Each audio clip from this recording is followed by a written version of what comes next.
өзү улак оюн эми бул пайда көрө турган ой эмес да болчу да. Жумуш көкбөрдөн чыгар жумуш иштесең болбойт. Бир комментарийлерден окуп отурсам, жаш күч командасы бул достуктун ийниси деп ар кандай сөздөр жазылат. Силер ошентип эсептейсиңерби өзүңөр? Абаз байге ошо расходду жапса сүйүнүп эле кетебиз да. Негизи. Жаппай да калат. Искендер Байкен командасы анан ушундай деп ал жөнүндө эле сөз. Бакубат Талас командасы эми ынтымактын экинчи командасынан. Жаш күч менен ойноп атканда эми биздин аттарыбыз биринчи тайм, экинчи таймда токтоп калды. Жана комментарийлерде ак суу каяктын командасы деп көп суроо берип атты да. Ошо Защитаны күчтөшү керек экен деген ойлор болот. Кемчиликтерибизди карап, Норусга жакшы мыкты даярдык менен келебиз эми буюрса. Бир команданы түзүп, 12 баланы алып келип, бир жерде багып, аттарын жемчөө, жол расходу деген бул жанагы азыркы алынган байгелер ага жетпейт да.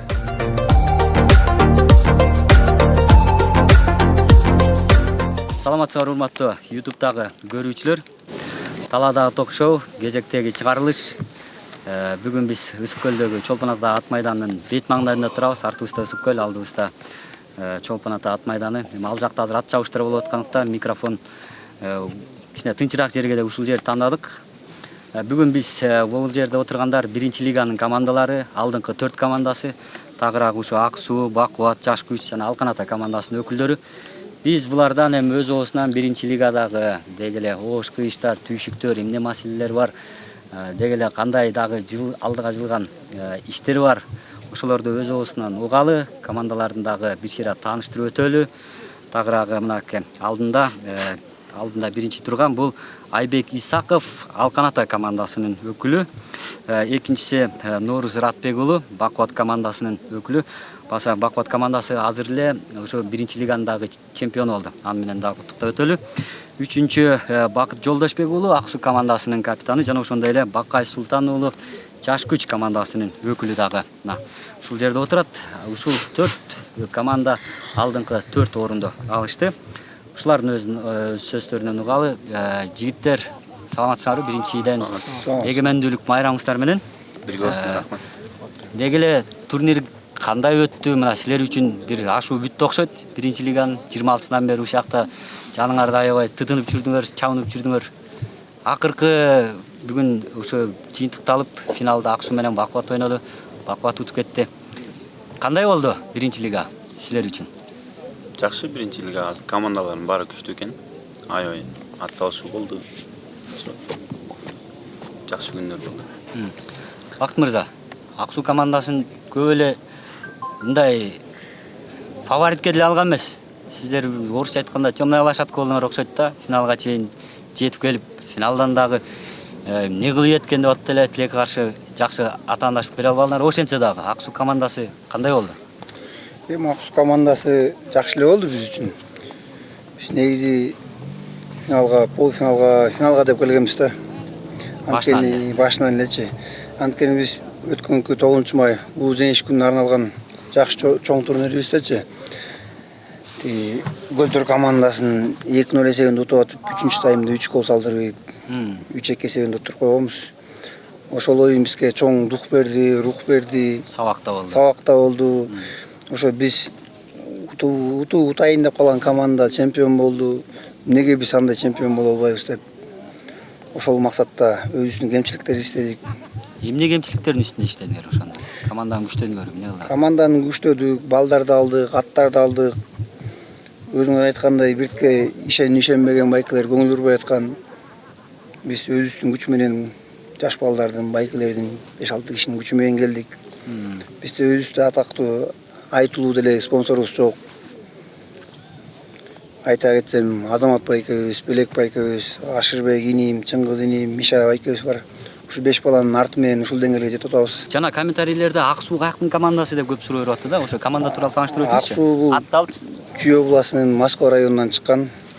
Өрөнүстө чоң Ак суу суу сагат, ошол суунун атынан Ак суу командасы аталган.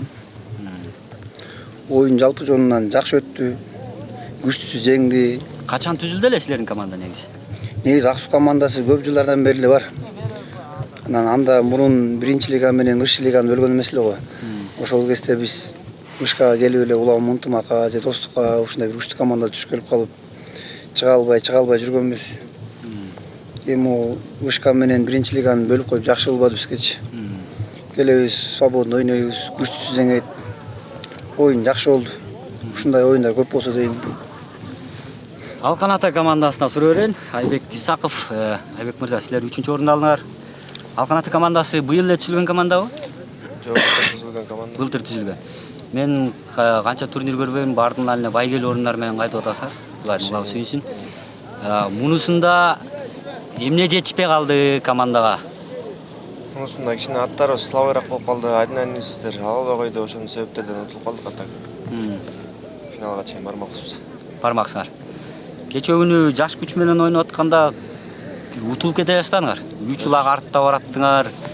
Эмне болуп кетти командага анчалык? Жаш күч менен ойноп атканда эми биздин аттарыбыз биринчи тайм, экинчи таймда токтоп калды. Анан эз алдырып, ошону кайра ошонун себеби менен уттук окшойт. Андан буйругу менен кайра бизге болмады окшойт. Кайра. Команда эми ички сиздер кандай келдиңиздер турнирге? Бияктагылар айтып атат, мисалы үчүн өзүбүздүн эле жардамыбыз менен келдик. Силерди колдоп аткандар кимдер? Бизди колдоп аткан Илгиз деген шебибиз бар. Алкан эми небереси. Ошо бир эле киши спонсорубуз. Силерге деле. Күйөрмандар ошолордун аркасы менен. Эми быйылкы бул турнирдин ачылышы эле жаш күч командасы болду окшойт. Бакайдын ачкысын деле көрүнүп турбайбы? Чечелби?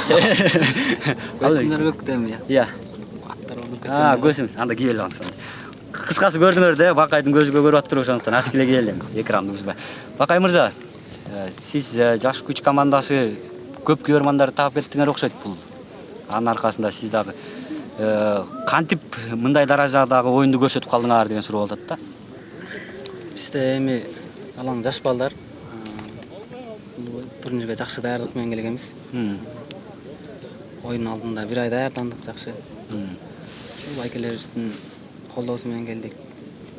Жакшы оюнду көргөздөк. Силер кече бир комментарийлерден окуп отурсам, жаш күч командасы бул достуктун ийниси деп ар кандай сөздөр жазылат. Силер ошентип эсептейсиңерби өзүңөр? Анысын билбейм мен, ишса Баткен областынан чыгып аткан команда. Жаш күч деп. Бизди жетектеген Акыл байке ага достуктун эмесине тиешеси деле жок болсо керек деп ойлойм. Достук тиешеси жок. Өзүнчө команда. Өзүнчө команда. Эми сиз өзүңүз тууралуу дагы айта кетиңизчи. Кандай чогулуп калдыңыз бул командага? Анан даярдык силердики каякта жүрөт? Жаш күчтүкү Бишкектеби же Баткендеби? Бизде эми даярдык Бишкекте болот. Бишкекте өтөбүз. Аэропорт жак деп силерди айтышабы же эмеспи? Фрунзе, совхоз Фрунзе. Совхоз Фрунзе. Негизи кандай эми бул биринчи лигага келиштин Норус мырза түйшүгү канчалык? Бул каражат жагы кандай бул эменин? Бакубаттын деле жалпы эле эми айта келгендечи, кандай каражат менен келесиңер? Себеби биринчи лигага келип калыш 9 майда Норуста биздин балдарды, жакшы балдарды ынтымакка алып атпай, балдарды, жаш балдарды үйрөтүп Бакубат талас командасы эми ынтымактын экинчи командасынан бар. Ошо жакшы чапкан балдарды ынтымакка кетип, кайра жаш балдарды өстүрүп, ошону 9 майда ошо аттарыбыз да слабый болуп, балдар да слабый болуп кайра биринчи лигага түшүрүп койду. Силер эми жогорку лиганы быйыл эле даамын татып келген командасыңар да? Ооба. Кайра жогорку лигага Кудай бурса жолдомо алдыңар болуш керек. Эми жогорку лигага кандай эми даярсыңарбы? Даярбыз буюрса. Норусга даярданабыз. Даярданасыңар. Ооба. Команданы күчтөш керек болуп калат го. Анан силердин командаңар өзүңөр айтмакчы, жакшы оюнчуңар кетип берсе кайра эле баягыда болуп келип калбайсыңарбы Норусга? Келсек да аттарды, балдарды жакшылап аттарды дайындайбыз да. Норусга жакшылап даярданып. Достойный оюн көрсөңөр даярданып келебиз да. Биринчи лиганы негизи утабыз деп деле келдиңер беле? Же бир слабый жагыңар бар беле элден жашып? Слабый жагыбыз бар болчу негизи. Коркуп эле келгенбиз. Эмне эле ал? Команда турнир бүттү, айтып бериңиз эми. Турнир бүткөн ошо. Аттарыбыз да, аттарыбыз. Жаңы аттар болчу да жагы. Ортого түшкөн Аватар, бир Болт деген аттар бар. Ошолор эски аттар, калган бүт жаңы ат болчу. Ошо жаңы аттардан коркуп, бир-эки жаңы бала бар. Азырдан высший лига, биринчи лигага болсо, биринчи лигада азыр. биринчи лига, эки лига калганда ошо командам баары күчтөнүп кетти, баары сапайын. Өзүңүздөр деле байкасыз, фаворит команда жок болду окшойт биринчи лигада. Ошо. Сиздер үчүн эң күчтүү команда кайсы болду? Ойноп атканда. Эң күчтүү команда. Баары эле күчтүү, негизи Алкан ата күчтүү болчу. Ак суудан аябай ооруп чыкканбыз. Буйрук биз жакта экен. Сиздер ак суу билгенсиздер да, булар күчтүү команда экенин жакшы тааныйсыздар. Эми бул команда бакуат айтылуу эле командасы көп жылдан бери чоң аренада ойноп жүрүшпөйбү. Биз деле өзүбүздүн немебизди дайындап, бакуат менен түшүп калдыгынан эле бакуаттан корккон эле жокпуз. Алланын буйругу экен. Оюнга чыкканда биз эле жеңебиз деп чыкканбыз. Умат ооп кетти, бакуат утту. Утулуп калдык деп өкүнбөйбүз. Утулганыбыздын да себептери бар. Ошол себептерди оңдойбуз. Кийинки турнирге да мындан да күчтүү болуп келебиз деген үмүттөбүз. Негизи командага спонсор канчалык мисалы балдарды көтөрө алат? Ошол эле байгелүү орунга илишине канчалык баягы шыкак боло алат деген суроо да, Айбек мырза. Спонсор балдарды жакшылап карап, жакшы тренировка кылдырып, балдардын эмеси менен болсо жакшы ийгиликке жетет болуш керек деп ойлойм. Силердин демөөрчүлөрүңөр кандай мисалы бүгүнкү күндө? Биздин демөөрчүлөр жакшы эле. Кыйналган жоксуңар. Кыйналган жокпуз, жакшы, баары жакшы. Сиздердики жаш күч командасы менимче мындай байкаганда чоң бир геометрический прогресс менен өсүп баратканына караганда силердин демөөрчүлөрүңөр жакшы окшойт деген ой кетип атат да. Кимдер ошо жашыруун болбосо, мисалы үчүн финансылык абалыңар деле бир кудайга шүгүрдөй көрүнөт да. Бизде жакшы баары. Демирчилер ушу Баткен облусунун байкелери баарын өзүнө үмүткөн акыл байке. Байке баарын көтөрөт ошол. Баарын камсыздайт. Атты дагы. Силердин өзүңөрдүн чөнтөгүңөрдөн тыйын чыккан жокпу? Өзүбүздүн чөнтөгүбүздөн кетпейт ошол баарын камсыздаган ошол байке. Команданын толугу менен. Команданын толугу менен камсыздайт. Ал эми Бакыт мырза, сиздерде кандай финансылык абалыңар? Бизде финансылык абал башта айтып кетпедим. Бизде туруктуу алга чыгып, меселерге спонсор болом деген кишибиз жок. Мына айтылып кеткен байкелерибиз, инилерибиз ошолордун демилгеси менен ак суу өрөөнүн жаштары ошол жерде байкелердин колдоосу менен эле жүрөбүз. Өткөндө тиги комментатор жактан айтып атты го, тиги Көкбөр Федерациясынын президентинин командасы анан аркы берки деп алып баруучу. Андай эмеспи? Жок, андай эмес ал сөз да. Интрига алдырып тиерден айтып атпайбы? Именно Искендер Казакулович биздин Көкбөр Федерациясынын президентинин командасы деп. Ал байкебиздин командасы эмес, бул команда жана 5 бала түптөп чыккан, ошол 5 баланын командасы деп айтсам жаңылышпайм да. Ошол айтылып аткан кишилер сиздерге жардамда берген эмес, абалыңарды сураган эмес. Ал бакта мисалы комментаторлукта микрофондон айтып аткан кишилер. Эми ал байкелер түстөн түс келип бизге менин атыман деп жардам берген эмес, балким бир байкелердин артынан өзлөрү бербесе ошол байкелерге бердирген болушу мүмкүн да. Силер билбейсиңер. Биз билбейбиз ал жагын. Азыр мына жаныбызга ошо ак суу командасынын дагы машыктыруучусу Ашырбек Сардаров дагы кошулуп калды. Демөөрчүлөр тууралуу ушул кишиден дагы сурайлы. Себеби ак суу командасы өзү айткандай демөөрчүсү жок келип ошол эле учурда экинчи орунду көрсөткөн команда экенин көрсөттү. Бирок артында кандай кыйынчылык турган? Ашырбек мырза, негизи эмне кыйынчылыктар менен келдиңиз? Балким Бакыт мырза бир нерселерди айтпай калгандыр. Кечээ ошо федерациянын өкүлдөрүнөн дагы силердин командасы деп дагы айтып атат көпчүлүк элдин алдында. Ошол канчалык туура? Бул кечээ айтылган сөз Тамаданыкы жөн эле сөз го дейм байке. Айтылган. Биз эч кандай бизге эч ким жардам берип, жанагындай Тамада айткандай эмес. Жанагы жазып аткан сөздөр, интригалар жөн эле сөз ал. Биз өз күчүбүз менен чыкканбыз. Эч ким бизге жардам берген эмес. Мына ушул күнгө чейин бизде дагы бир 2 байкем бар. Жаныбызда жүрөт, постоянно ошолор өз чөнтөгүнөн акча алып чыгып жардам берип атышат да. Анан Искендер байкенин командасы анан ушундай ал жөн эле сөз. Искендер байке ушул команда түзүлгөндөн бери ушу бир келген эмес командабызгачы. Балким уккандыр, ак суу команда деп угуп атат, мындай келип өзү кээ бир жанагы сөздөй эмес да. Бирок эгер келип жардам берем десе, анда силер ачык элесиңер. Ачык элебиз. Как есть баарын айтып беребиз. А бул Жардам берген жок. анда жанакы айтып аткан алып баруучу ал сөздү каяктан алды? Силер өзүңөр териштирип көрдүңөрбү? Биз ошого жете албай жүрөбүз, жолуга албай жүрөбүз да. Ушу менен сүйлөшүп беттештирип, кимден алган, эмне алган, баягы бир сөз көп да Аксу деп койсо эле, Искендер Байкенин командасы экен деп эле сөз кылып атат да. Ичарабызды билбейт да ал. Бизге кире элек да ал. Көрө элек да эмне болуп кандай келгенибизди билбейт. Кандай кыйынчылыктар менен келдик, кимге кандай эмне, кимге кандай жүк түштү, эч ким билбейт аны. Биз деле мына жигиттер айткандай намыс деп келдик. Биз да тартайлы деп. Ошол максат менен жүрөбүз биз дагы. Мисалы үчүн менде да ушундай болуп атат да, такташ керек деп атпайсыңар. Балким ошо чын эле жардам бергендир, силерге жетпей калгандыр ортодо бирөөлөр. Ошондой да болуп кетиши мүмкүнбү? Андай болушу мүмкүн эмес. Андай болгон эмес да. Сиз айткандай. Искендер Байкен командасы деп эле баа жөнүндө сөз кылып атат. Ошол айылдаш болуп. Ким көрүптү ошо Искендер Байке жаныбызда жүргөн. Эч ким көргөн эмес. Бул команданы мага да түз эфир учурунда комментарийде көп келди. Бул команда андай эмес, ада эч кандай бере тиеше жок да. Искендер Байке жардам берип атат, тияк биянан эми бизде кандай сөздө тиң командасы болду, сүйрөп атат деген сөз бар да. Бер андай болгон жок, бүт таза болду. Мына федерация өзү түзгөн правила менен биз ошол правиланы так аткарып, өздөрү түзгөн правила менен жүрөбүз. Биз эч жерин бускан жокпуз, эч нерсе эметкен жокпуз. Биз эч кимге таянган жокпуз. Биздин президентибиз, биздин мунубуз деген андай сөз. Ошо оозунан чыга элек бир да командага, бир да судьяга андай болгон эмес да. Кээ бир болуп атпайбы ситуациялар.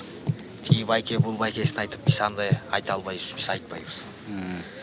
Биз билебиз ким кандай жардам берген, жигиттер да билет, ким кандай эме кылып аткан, бүт таза. Акай мырза, өткөндө комментарийлерде мынтип атат. Эми келип Тогуз-Торого чап, Казарманга чап депчи. Сиз келаткан жылы кандай кыласыз? Келаткан жылы ушу жаш күч командасына чабам. Контракт түзүлгөн. Келишимибиз бар. Биякта эле ойнойсуз.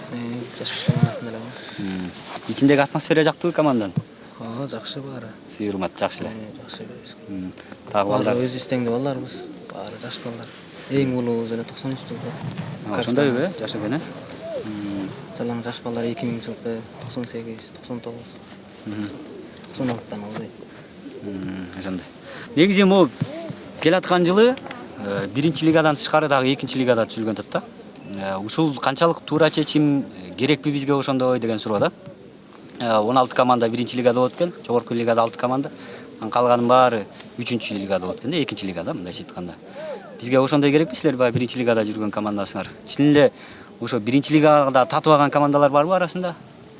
Эми буда келген командалардын баары эле күчтүү экен. Жаңы чыккан командалар болуп, ошондой лига кылса, мүмкүн болушу мүмкүн. Бир аз оюндар өскөнчө. Бирден бир доботу жана эме болуп атат да. Аттарды баягы жаңы келген команда жакшы билбей эле талкалап атат берки аттар деп. Ошондой болобу, Норус мырза? Болушу мүмкүн, аз жаңы балдар жакшы правиланы билбей эле өйдө ылдый салып одонон чыгып калат да, аттардын бутун талап. Өздөрүнө коопсуз эми ат койгон, атта болот. Биринчи, экинчи, үчүнчү лига болгон эми бөлүп койгон негизи туура. Эми слабый команда келип эле жеңилерсе, желанияда команда чачырап кетиши мүмкүн. Үчүнчү лигадан күчтөнүп чыган экинчи лигага өтсө, экинчиден өздөрүнүн аракети менен жогорку лигага өтүп кетиши мүмкүн. Айбек мырза, ошо биринчи лиганы негизи баягы утулганы четтей берет го, олимпиадалык система. Ушуну дагы тайпалык кылса деген дагы сөздөр кээде жүрүп калат да. Ошого мисалы аттар чыдайбы биринчи лиганы?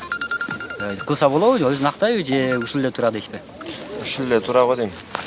Четтеме эле? Четтеме атак тияка болбойт го. Аттары туура келбей калат го. Көбүрөөк чарчап калышы мүмкүн. Көбүрөөк чарчап. Бир аз да оюн өскөндөн кийин кылбашса. Норус мырза, сиздин оюңуз кандай ушул боюнча? Менин оюм деле ошондой. Команданын күчтүү кылбаса. Балдар жетекчилерин да мындай настроение түшүп алып чыккысы келбей атат да. Жаш күч командасы 4-чү орунду алганга кечөөнү балдарыңар биз өкүнмөгөн жокпуз, тескерисинче сүйүнүп атабыз деди. Бирок сиз байкасам биринчи, экинчи орунда оюнда жакшы жыйынтыктарды көрсөттүңүз да. Анан сиздин оюңуз кандай жаш күч? Байгел орундан ба 4-ч орун болуп калгандачы?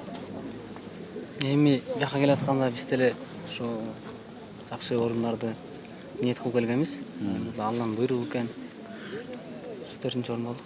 Эмнеңерди күчтөш керек экен деп ойлоп калдыңар дагы? Бизде ушу защитаны күчтөш керек экен деген ойлор болот. Ушу кемчиликтерибизди карап, Нооруска жакшы мыкты даярдык менен келебиз, эми буюрса. Суу самыр анан кран ойнодуңарбы? Немеде? Суу самыр Андан кабылан менен iyi бас.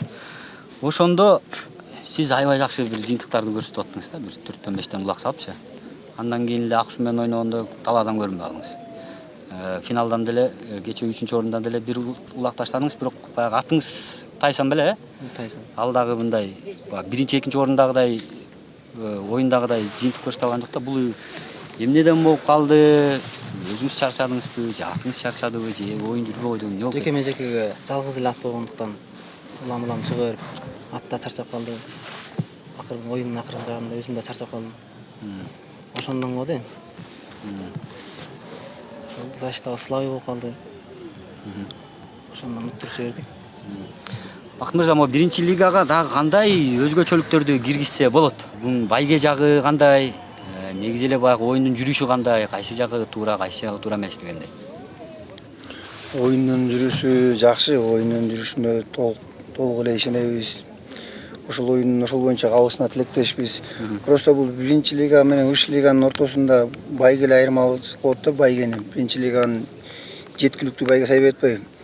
1-чи лиганын байгесин областтар арасында же жакшы райондо бир команданы түзөп, 12 баланы алып келип, бир жерде багып, аттарын жемчөө, жол расходу деген бул жанагы азыркы алынган байгелер ага жетпейт да. Бир жакшы той болгондо эле ошол байгени коюп коет да. Жана андай ушу 1-чи лиганын байгесин көбөйтсө деген ойдомун да. Ошо 1-чи лига канча байге коюлду мында жаңылбасам? 1-чи орунга 100 миң 100 миң коюлду да? 70, экинчиге анан 50 экен. Ошондой экен. 300 деп айтып атышпады эле 1-чи лига, андай болбоду. Андай болбой. Норус мырза, мына сиздер 1-чи орунду алдыңыздар. 100 миң сомду Кулай буйрса азыр алат экенсиздер. Келген расходуңар кандай болду? Жүргөн расходуңар кандай болду? Ошону бир айтып көрсөңүз мындай. Болжол менен эсептеп. Келген расход дагы 150 миңден ашып кетти го деймиздик. Келишиңерде. Келишип, эми анан кайра келип. Ошо биз деле ошо Бакыт экен айтканына кошулабыз. 1-чи лиганын байгесин көбөйтсө жакшы болмок. Абаз байге ошо расходду жапса сүйүнүп эле кетебиз да, негизи. Жаппай да калат. Кырсык, жаракат, травмасы канча? Жаракат, аттын дарылары, балдардын дарылары, оокат аш жетпейт да. Негизи турнирге кирип атканда кандай взнос төлөп кирдиңерби, кандай кылдыңар? Же мындай эле катталдыңар? Жок, мындай эле катталдык. Сиздер эми 70 миңди эмне болуп бөлөсүңөр эми? 2-чи орун 70 миң деп атабы? Эмне болуп бөлөсүңөр? Эсептедиңер да, эсеп жок.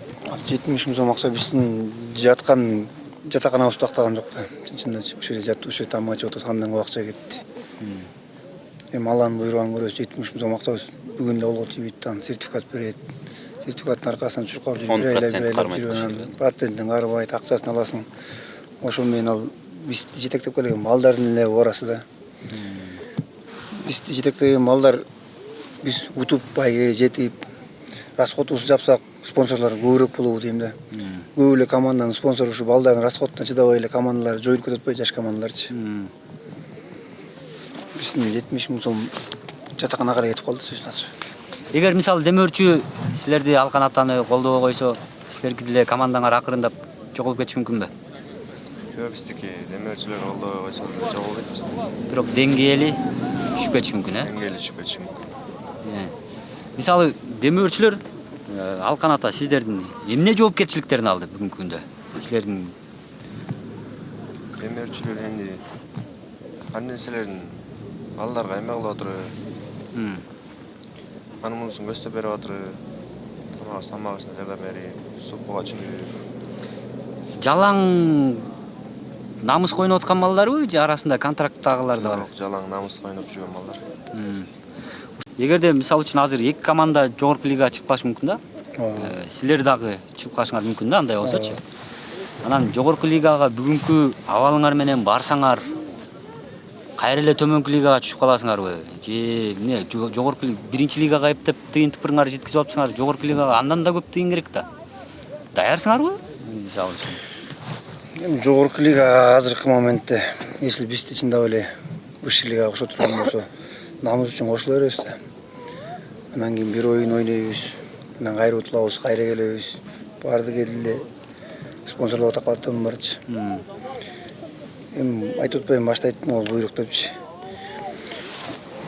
Биздин спонсорлорубуз жакшылап чыдап берсе, аттарыбыз оңдоп берсе, балдарыбызды күчтөп берсе, биз высший лигага ойногонго дайынбыз. Баштапкы эли утулуп кетип атканда көп киши көңүл бурган эмес да. Биртке команда утуп, полуфиналга чыгып, финалга келгенден кийин уже силер айткандай бизге кызыгуусу көбөйт да. Айылдан, райондон аттуу баштуу байкелер келип атат, жардам берип атат. Негизи башында түптөгөндө мынча айтканда хобби экен да бул булакчы. Мындан пайда көрөм же прибыль көрөм эмес. Чисто эле өзүнүн кызыкчылыгы үчүн эле бизди жетектеп чыкты. Бул өзү улак оюн эми бул пайда көрө турган ой эмес да бул чисто. Кыргыздын характерин, кыргыздын улуулугун даңазалай турган эле оюн да бул. Жаш күч командасы бүгүнкү күндө ошо мен түшүнгөнүм арасында Баткен федерациясына караштуу болгон менен оюнчулардын баары эле Бишкекте экен да. Тренировкаларыңар Баткендин өзүнөн балдар барбы? Баткендин өзүнөн балдар бар. Алар дагы бияка келип тренировкалашат. Оюнчулар ошо Баткендин балдары. Көп эле. Алар ошол жактан тренировкалашабы же аттарыңар каяктан Баткенден бери келип атабы? Оюнга дайындык бир ай калганда Бишкекте болот. Баардыгы келет ошол жерге сборго. Аттар да Баткенден келеби? Аттар жалпы аттар баары бир сарайда чогуу багылат. Фрунзеде Эч ким кетпейт. Эч ким бир аты да кетпейт. Ошол жерден аттардын баары чогуу. Оюнга ушу бир ай калганда баары чогулуп ошол жерде даярдыкты ошол жерде өткөрөбүз. Ошондой эле экен да. Норус мырза, могу көк бөрү менен адам өзүн бакса болобу же кандай баарыңар эле кошумча эле жумушта иштейсиңер? Көк бөрүн мындай эле турнир болор алдында эле чаап коюп эле өзүн бакса болобу көк бөрү менен? Биз эми көк бөрү өнүгүп атат, бирок көк бөрү менен жумуш, көк бөрүдөн тышкары жумуш иштесең болбойт да. Болбойт. Эми андай деңгээлде биз талас өрөөнүндө Ош областындай нарын жакта байги сайылбайт андай. Анан ошо район намысы айлап койт да ушинтип эле. Мындай көк бөрүдөн тышкары иштебесең, көк бөр деп жүрөрсөң, көк бөргө үйдөгүлөр да каршы болот. Үйдөгүлөр каршышат. Эми бизде деле ушундай мүмкүн эмес экен. көк бөрү менен именно эле бир максатта жалаң эле улакчымын деп койсоң, улакчы өзүн өзү бага албайт да. Кошумча иш кылбасаң болбойт, иштеш керек. Бул спортто. Бир жакта иштеп өзүңдү камсыздап анан спортко келип катышасың да. Ошондой менин да оюм ошондой. Норуско кошулам, иштеш керек.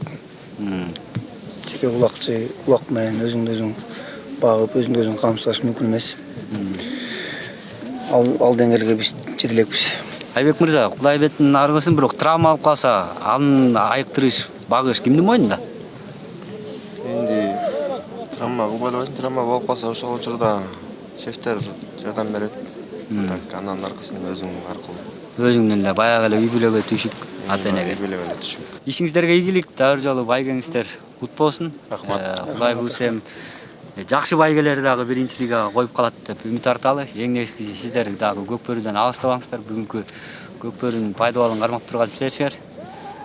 Ойнобой койсоңор көк бөрү да ошо бойдон жок да болуп кетиши мүмкүн. Ошо өзүңөрдүн жан дилиңерди аябай, акчага кызыкпай ойноп атканыңарга баардыгыңарга ыраазычылык, командаңарга ийгилик.